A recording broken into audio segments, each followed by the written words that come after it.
Hey guys, how you going? Hope you're all doing very well. This afternoon I'm going to be doing another movie review. This movie is an extreme horror film from Chile, Spanish language English subs, released in the year 2012, directed by Felipe Aluti, and this film is called Visceral: Between the Ropes of Madness.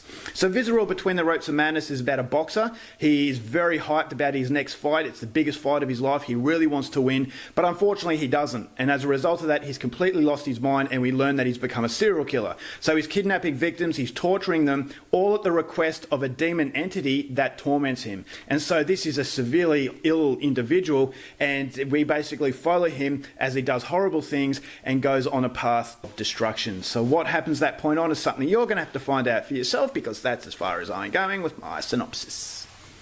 Now my thoughts on Visceral: Between the Ropes of Madness. This is an Unearthed Films release. Now, Unearthed Films, for those of you who don't know, is an underground extreme specialist. They release films that other companies are too afraid to release because they are very, very extreme, very nasty, and definitely not your run-of-the-mill horror films. And so for that, I was a little bit skeptical. Now, these movies that have come from here, every now and then there have been some pretty good ones, but majority have been pretty awful, to be honest. And so for that, I always have skepticism. But I wanted to check this movie out because Chile recently have released a lot of extreme horror films, and they are definitely the capital of extremity as far as South America and Latin America in general is concerned. So I definitely wanted to check it out, and I was hoping that Visceral: Between the Ropes of Madness would impress me. But unfortunately, the movie does try to have a story, but it definitely focuses on the immaturity of horror, and the immaturity is everything that you can see, basically trying to shock you. One scene after another is just trying to shock you to a point where you're going to remember it because of what you see as opposed to what you actually feel. And so for that, I definitely think, as far as extreme horror fans are concerned, maybe you'll get something out of it. But if you want a story, you're going to be bitterly disappointed. Now, you don't go into these types of movies for the story, but you're going to go into it for the violence.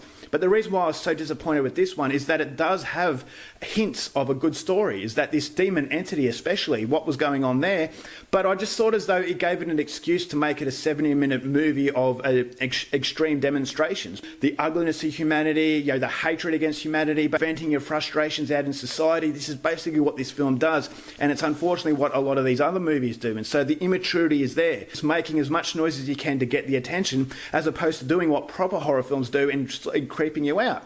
And so you might be thinking, all right, well, what did you expect? But as I said, the reason why I was disappointed, not only is there a hint of an interesting story, but there's also a fairly dirty atmosphere. I thought the low budget really gave it that sort of grimy feel that you didn't want to be a part of. I actually felt as though this is an environment that was going insane, and so that was really good. I thought it built a template to actually jump off.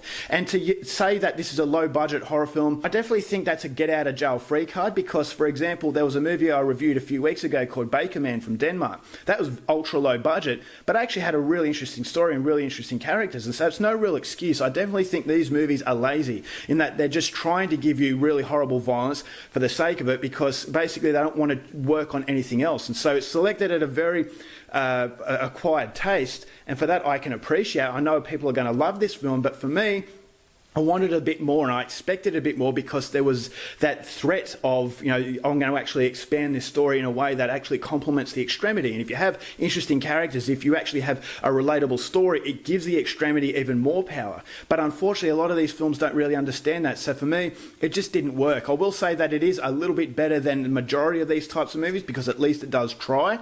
But I thought as though it didn't realise what it had, and it could have been a lot more than it was. So I thought the editing, as far as extreme horror films are concerned, you're going to see a lot worse out there, because I thought it wasn't as graphic as I really expected it to be. There are some really nasty sort of moments, but a lot of it is left to your imagination, which is surprising, because as I said, this movie is banking on its extremity, so maybe the budget wasn't there to really cater for the special effects. And I thought as though the demon entity, it basically just looked like someone wearing a paper mache mask. And so that was actually quite laughable. But I thought, again, the idea of that demon entity was interesting, but the movie just wants to focus on all the wrong areas. And so I just thought, all right, this is another extreme horror film to add to the pile. I thought it could have been so much better than it was. But again, it just becomes that immature sort of quality where it's all about shocking you. Each scene is just going to try and get more and more provocative, and it's just provocative for the sake of it. And unfortunately, for a 70-minute movie, it just dragged. By about 20 minutes, I thought, I've had enough. But I wanted to watch it all, because I always watch movies in its entirety for reviews.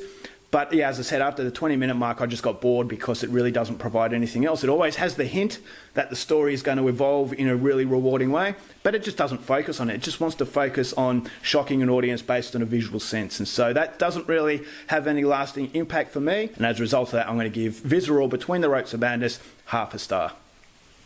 All right, guys, that's it for my review. Hope you enjoyed it. Till next time, keep watching movies, and I'll see you later. Bye.